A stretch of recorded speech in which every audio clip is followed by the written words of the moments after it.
Cornell notes technique यदि मैं UPSC exam preparation में अप्लाई करूं तो मेरे 500 पेज 50 पेज में कन्वर्ट हो सकते हैं, और इस तरह से हो सकते हैं कि मतलब रिवीजन में इससे जल्दी नहीं हो सकता रिवीजन।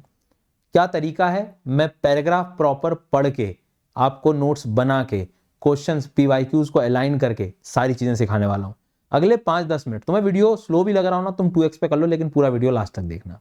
आपकी प्रिपरेशन की समस्या ना बहुत, ये छोटी छोटी चीजें स्टेप्स हैं आपकी प्रिपरेशन में आपको लेना चाहिए। बस आगे बढ़ने से पहले एक छोटा सा काम आपके लिए है कि अनअकैडमी का जो इवेंट हो रहा है प्रतिष्ठा इवेंट, इसको नीचे जो लिंक्स है उसको आप उससे एनरोल कर लेना, मतलब नोटिफिकेशन ऑन कर लेना।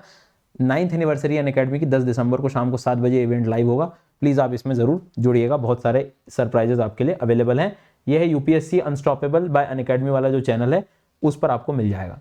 सो क्या होता है Cornell note system with live example को अपन समझते हैं। आप हमेशा याद रखो, नोट्स मेकिंग की एक साइकोलॉजी को समझो कि हम नोट्स क्यों बना रहे हैं। सिंपल यदि एक जवाब मैं ढूंढूंगा तो यही कि मैं एग्जाम के पहले एक पेज देखूं और टॉपिक साफ मेरे दिमाग में बिल्कुल क्लियर, कोई कहीं से कहीं परेशानी, लेकिन उसके 3 हिस्से मुझे उस टाइम याद आने चाहिए। कभी हो सकता है डिटेल में दिक्कत आए तो डिटेल में हमारे पास कीवर्ड्स भी हों और कुछ क्वेश्चन अलाइन जो पीवाईक्यूज आए हैं तो वो सारी चीजें भी अलाइन होनी चाहिए। तो आपका जो पेज होगा वो 3 हिस्सों में डिवाइड होगा। एक नोट टेकिंग कॉलम रखना है अपने को, और एक कुछ क्यू कॉलम जिसे हम कह सकते हैं कि जिसमें हम कीवर्ड्स वगैरह सारी चीजें लिखेंगे, और तीसरी बात है सर समरी। जी हाँ, अब इसमें समरी कुछ बच्चे कहेंगे इनमें समरी नहीं, आप समरी को इस तरह से लिखिए जो आपके खुद के शब्द हों, जिसमें आप मेंस आंसर राइटिंग जब कर रहे होते हैं ना तो आपको ये समस्या आएगी, इसलिए यहीं पर आप टेस्टिंग कर सकते हो। तो आप जब रीडिंग कर रहे हो तो ड्यूरिंग रीडिंग के दौरान, जब भी हमारी रीडिंग चल रही है उस दौरान हम क्या लिख सकते हैं वो यहां पर आएगा। एक कॉलम दिख रहा है आपको, एक A4 साइज के पेपर में मैंने आपको यहां पर बता दिया है। एक क्यू कॉलम है जहां पर आपके सारे टॉपिक्स के कीवर्ड, या मान लीजिए मैंने कुछ क्वेश्चंस वगैरह लगाए तो उससे क्या चीज सीखने को मिलेगी उसको मैं यहां पर लिखूंगा। और नीचे वाला तीसरा हिस्सा, अब कोई टॉपिक बड़ा भी हो सकता है तो ये चीज आप 2 पेज में भी अपना सकते हो, बट हमेशा आप याद रखें इसे हर पेज में आपको मेरे हिसाब से करना चाहिए। क्योंकि जब आप रिवीजन के टाइम को इमेजिन करो तो आप देखोगे कि आपको सिर्फ ये वाले हिस्से देखने, कोई टॉपिक नहीं समझ आया तो आपका ध्यान इधर चला जाएगा, वहां पर आप लोग देख सकते हैं, और मेंस आंसर के लिए आप यहां पर तो टेक्निक को यूज करो और हमारे एग्जाम के हिसाब से आप जो है चीजों को बेहतर कर सकते हो। कोई बच्चा समरी की जगह अपनी मिस्टेक्स को भी यहां लिख सकता है कि भाई मेरी मिस्टेक्स क्या होती है इस टॉपिक्स में, क्वेश्चंस लगाने के बाद वो यहां पर आप लिख सकते हो। तो आप इस तरह से काम कर सकते हो। अब अपन देखते हैं कि बनाते कैसे हैं नोट्स को। तो सबसे पहले मेरा मानना है कि कोई भी टॉपिक जो है, जैसे मैंने एक स्ट्रक्चर ऑफ एटमॉस्फेयर आपके लिए टॉपिक ले लिया, आप टॉपिक ले तो लिया, इसको आप सबसे पहले तो रीड करेंगे, ठीक है। अब मैं यहाँ टॉपिक आपको समझाने नहीं आया हूं, अब ये टॉपिक एज ए टीचर मैं आपको कई बार पढ़ा चुका हूं, आप उसको भी पढ़ के समझ सकते हैं, बट यदि आप पढ़ रहे हैं तो पहला स्टेप मैं आज भी कहूंगा कि डायरेक्ट नोट्स पे छलांग ना लगाएं। पहला स्टेप आप एजुकेटर से पढ़ें, एजुकेटर से पढ़ने से आपकी थोड़ी अंडरस्टैंडिंग बन जाएगी टॉपिक की। अब मान लो कि मुझे टॉपिक आता है, अंडरस्टैंडिंग हो गई, अब मैं आप रीड करना शुरू करूंगा। तो इसमें आपसे वो कह रहा है कि एटमॉस्फेयर में डिफरेंट लेयर्स हैं, डेंसिटी और टेम्परेचर भी वेरी कर रहा है। तो मेरे लिए यहां पहला पॉइंट हो गया कि एटमॉस्फेयर का अपना मेन टॉपिक हो गया, इसमें हमें लेयर्स भी दिखाई दे रही हैं, ठीक है, डिफरेंट लेयर्स हैं, साथ में इसमें वेरी करता है क्या सर, टेम्परेचर, एंड उसके बाद में आगे क्या कह रहा है वो, डेंसिटी। तो डेंसिटी भी तुमने यहां पर लिख ली। अब आपने पूरी स्टोरी को अपने उसमें कर दिया। अब देखो क्या कह रहा है, density highest near the surface of the earth, density highest near the surface of earth, ठीक है, मतलब सही बात है, जितनी गैसेस हैं वो नीचे ज्यादा रहेंगी। तो आपने क्या लिखा कि जो डेंसिटी है सरफेस के पास, धरती के पास ज्यादा होगी, ठीक है, आपने ऐसा लिख दिया। उसके बाद में डिक्रीजेस विद इंक्रीजिंग एल्टीट्यूड, अब जैसे जैसे मैं हाइट बढ़ाऊंगा डिक्रीज होती जाएगी एल्टीट्यूड के हिसाब से, ठीक है। तो आपने उस चीज को यहां मेंशन कर लिया। आई बात समझ मेरी। अब एक चीज आपको कनेक्ट होती जा रही कि भाई नीचे गैस ज्यादा होती है, अब ऊपर जाऊंगा तो वैसे ही कम होती चली जाएगी। अब column of atmosphere divided into 5 different layer. तो फिर अगला पॉइंट मेरा हो गया 5 लेयर के बारे में अपन ने बात कर ली यहां पर। अब चूंकि ये आप अपनी कॉपी में लिखोगे तो ये चीजें और स्मॉल एरिया में आ जाएगी, उस रेशो को आप समझ सकते हो यहां पे। अब अलग अलग लेयर्स हैं, दिख रहा है ट्रोपोस्फियर, स्ट्रेटोस्फियर, मेसोस्फियर, आयनोस्फियर। अब यहां ये समझदारी अपनानी है कि इनको यहां लिख के कोई फायदा नहीं है, क्योंकि आगे तो उसने एक्सप्लेन किया ही है ना।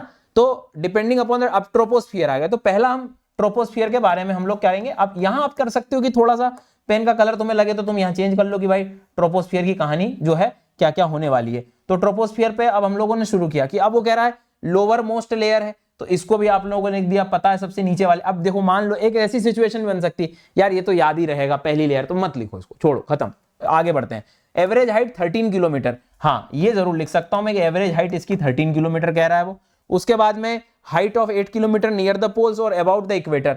अब यदि तुम्हें पता है इक्वेटर क्या है, तो ये इक्वेटर में आपने जो है इसको 18 कर दिया, पोल्स पे 8 कर दिया, एक डायग्राम से भी तुमने इसको यहां पर बना दिया। अब जैसे जैसे आप पढ़ते, अब कुछ बच्चों के दिमाग में क्रिएशन नहीं आया तो तुम उस थ्योरी को भी लिख दो कि भैया इक्वेटर पर लगभग 18 हो गया, पोल्स पर ये हो गया, ठीक है, आ गई बात समझ में। इसके बाद में बात करेंगे कि ऐसा क्यों हुआ, थिकनेस ज्यादा कम क्यों हो रही है, तो उसके बारे में देखो यहां पर कितनी बढ़िया लाइन लिखी है, heat is transport to great heights by strong convectional current. मतलब जब नीचे की धरती गर्म होती है, हवा गर्म होती है, तो वो ऊपर उठ रही होती है, तो हीट के कारण जो एयर है वो हीटअप हो जा रही है और फिर वो कन्वेक्शनल करंट्स में, कन्वेक्शनल करंट के फॉर्म में राइज कर रही है। तो इक्वेटर पर थिकनेस क्या हो जाएगी, इक्वेटर पर थिकनेस ज्यादा हो जाएगी पोल्स की अपेक्षा। तो यहां आपने रीजन भी लिख दिया इसको अपने। अब मान लो तुम्हें अपने शब्द में नहीं लिखते बन रहा है तो प्लीज कोई बात नहीं, ये चीज लिखो, हीट ट्रांसपोर्ट कॉमा फिर स्ट्रॉन्ग कन्वेक्शनल करंट, ये सारी चीजें लिखो। करते करते आप इस पूरे बड़े पैराग्राफ को अपनी कॉपी में 3-4 लाइन में एंड कर लोगे, ठीक है। अब बात आती है क्यू कॉलम में, तो आपको याद होगा मेरे समझाते समझाते तो आपने यहां पर क्या क्या पढ़ा, तो यहां पर आपने डेंसिटी के बारे में पढ़ा, ठीक है, यहां पर आपने टेम्परेचर के बारे में पढ़ा, यहां पर थिकनेस के बारे में पढ़ा, ये आपके कीवर्ड हो गए कि कल को जो है अपने को सारे एस्पेक्ट्स पता हो, ठीक है। इसमें थिकनेस के बाद में एवरेज हाइट जो है 13, ये तुमको याद रखना है। अब उसके बाद में देखो एक चीज और उसने लिखी, temperature of this layer decreases at the rate of 1 degree for every 160 metre height. अब अगला पॉइंट जो था कि आपका मान लो 165 मीटर पे ऊपर जितना बढ़ता हूं टेम्परेचर कम होता जाता है, वो चीज आपने लिखी। तो यहाँ पर नॉर्मल लैप्स रेट कहते हैं, ये चीज टीचर पढ़ाने के बाद समझ आता है, मैं आपको बता रहा हूं। तो ये ऐसे 5-6 कीवर्ड तुमने यहाँ पर लिख लिए। अब ये टॉपिक तुम्हारा तैयार हो गया एज इट इज, आप हिंदी में, अभी समरी की कोई कहानी नहीं है यहाँ पे, ठीक है। ऐसे आपने आगे का भी पढ़ा, अगली लेयर के बारे में बताया, ये करा वो करा, और इसका करते करते आपने जो है अपना नोट डाउन दूसरी हेडिंग यहाँ पर बना ली। इस तरह से आप जो है आराम से करते चले गए और यहाँ पे आपके सारे जितने भी कीवर्ड्स हैं वो लिखते चले गए। अब टॉपिक लेट्स अज्यूम आपका एंड हो गया, अब तुम सीधे आ गए पीवाईक्यूज पे। अब पीवाईक्यूज में जैसे आपने रिसेंट देखा कि atmosphere can be heated upward only from the earth surface, दिख रहा है हमें कि ये नॉर्मली जब भी आप पढ़ना, मैं आपको बताऊंगा, जैसे ये एक पैराग्राफ बता रहा हूं, देखो इधर कि energy heat up the atmosphere from the below, this process is known as terrestrial radiation. ये वाली जो प्रोसेस हम लोग पढ़ रहे होते हैं, तो इसमें हम कह सकते हैं कि atmosphere is indirectly heated by the earth radiation.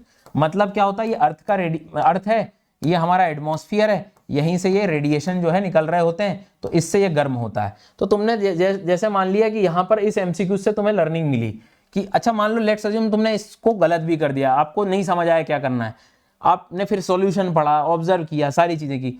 अच्छा दूसरा स्टेटमेंट पढ़ा फिर आपने कि इसमें मोर moisture in the upper atmosphere, ऊपर जितना जाऊंगा मॉइस्चर ज्यादा होता है, ऐसा कुछ नहीं है, निचली लेयर में मॉइस्चर ज्यादा होता है, ओशियन ज्यादा है, नीचे समुद्र है तो उसके आसपास नमी ज्यादा रहेगी।